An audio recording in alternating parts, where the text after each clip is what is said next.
Bonjour à tous, aujourd'hui je vous fais une vidéo sur la coloration des résines UV. Donc vous m'avez demandé si on pouvait colorer la résine avec les Color Fun et si on pouvait aussi également réaliser du pétri avec les encres à alcool dans la résine UV. Donc ce qu'il faut savoir déjà de base, c'est que les résines UV, si elles sont transparentes, c'est justement pour pouvoir les passer sous lampe UV, donc pour que les rayons UV passent au travers de la résine transparente pour qu'elle puisse durcir. La résine UV aussi, c'est une résine bien spécifique, c'est une résine qu'on va venir utiliser en fine couche, maximum 2 mm, pas plus, sinon si vous avez trop de couches aussi, la résine ne peut pas durcir correctement. Donc, quand on ajoute des colorants dans les résines UV, elles ont parfois du mal à durcir, tout simplement parce qu'une fois qu'il y a de l'opacité, les rayons UV ne peuvent donc plus passer à travers la résine et du coup, ça empêche un petit peu la résine de durcir. Donc, sachez qu'il existe des colorants pour résine qui sont déjà UV. Donc, je vous ai déjà fait une vidéo, je vous la mettrai dans la barre d'infos et le petit i en haut de la vidéo si j'y pense. Et ces colorants pour résine UV, comme ils sont de base eux-mêmes UV, ils vous permettent donc de teinter, de colorer la résine et donc qu'elle puisse durcir correctement. Voilà, donc je vous ai fait le crash test avec les Color Fun. Donc quand on ajoute un tout petit peu de colorant dans les résines UV en gardant un petit peu de la transparence, on arrive quand même à faire durcir les produits. Mais voilà, sachez que ces colorants-là ne sont pas faits pour les résines UV. Normalement, ils sont faits pour les résines polyuréthane et les résines surtout époxy. Donc dans l'époxy, il n'y a aucun souci, vous pouvez les utiliser. Elles vont permettre quand même de colorer et de teinter les résines. Donc là, vous voyez au niveau du durcissement de la résine, on voit que le colorant donc fonctionne, mais que par contre, il y a des petits prismes, la coloration, elle n'est pas vraiment uniforme, elle n'est pas non plus super réussie, mais bon, vous arrivez quand même à colorer vos cabochons avec les résines UV. Donc aussi, quand on travaille avec les résines UV, ce qui est bien, c'est de quand on veut bien les faire durcir, il faut aussi les faire durcir sur le dessus. C'est-à-dire que là, vous avez le fond du moule. Généralement, ça reste un petit peu visqueux sur le dessus. Donc, il faut les repasser encore sous lampe UV pour qu'elles puissent durcir totalement. Donc, voilà le résultat avec les Color Fun. On arrive quand même à obtenir le durcissement de la résine. Voilà. Mais vous voyez qu'il y a quand même une petite réaction avec la résine UV. Et ça permet quand même de durcir quand on travaille vraiment en fine couche.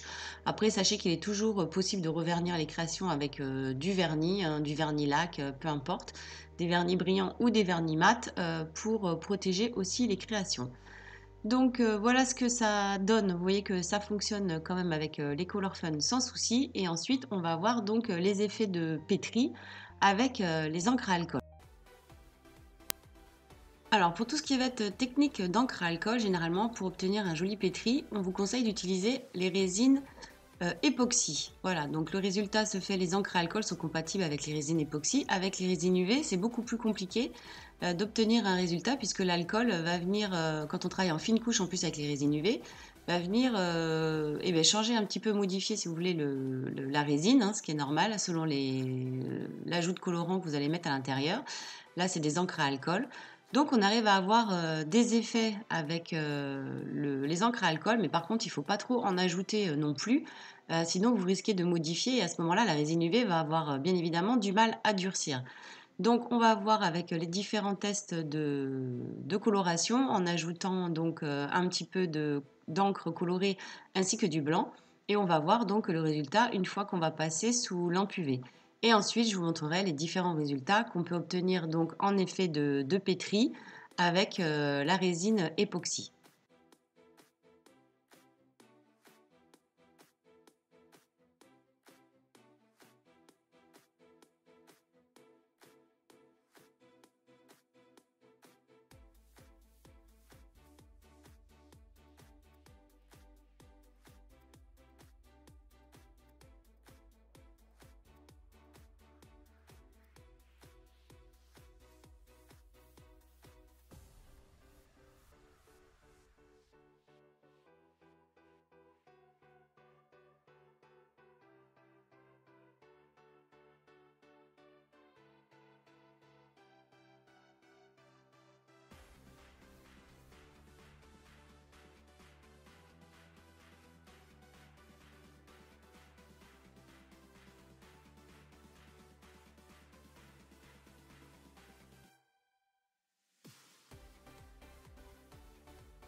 Donc on remarque quand on ajoute les encres à alcool dans la résine pour essayer de faire du pétri dans la résine UV, la résine UV a du mal donc à catalyser. Donc il faut essayer de retirer l'excédent d'encre hein, si on veut remettre une couche par-dessus pour avoir un bon durcissement de la résine vis-à-vis du pendentif qu'on est en train de créer.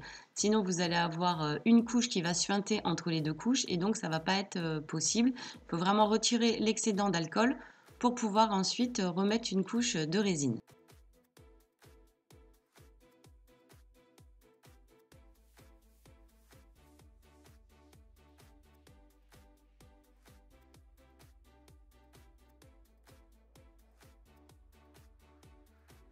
On vient donc déposer une nouvelle couche de résine UV pour terminer le dos du pendentif.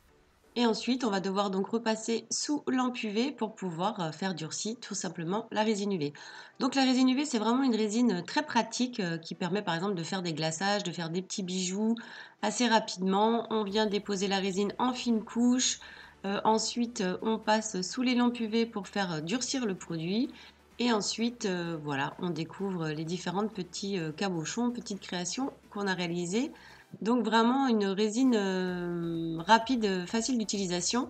Après, dans le temps, sachez qu'au niveau résistance et durcissement, il vaut mieux quand même utiliser une résine époxy. Donc voilà le résultat, je vous montre quand même les effets des encres, hein, ce que ça a donné dans les petits cabochons. Donc vous pouvez quand même utiliser les encres à alcool, donc très très peu, pour éviter donc, que la résine ne puisse pas durcir. Hein, donc très très peu d'encre pour éviter quand même de changer la composition de la résine UV et pour qu'elle puisse durcir. Donc voilà les différents effets dans la résine UV. Et là, je vous montre donc avec l'époxy. Donc voilà, c'était simplement vous faire une petite vidéo support comme vous m'avez demandé. Si on arrivait à obtenir d'aussi beaux résultats dans la résine UV que dans l'époxy. Donc là, je vous montre les résultats dans l'époxy. Après, il existe tellement de techniques de pétri. Je vous mettrai les liens dans la barre d'infos de différentes vidéos et variantes sur le pétri. Voilà. J'espère que cette vidéo vous aura plu et on se retrouvera très très vite sur la chaîne pour d'autres vidéos. Je vous dis à bientôt!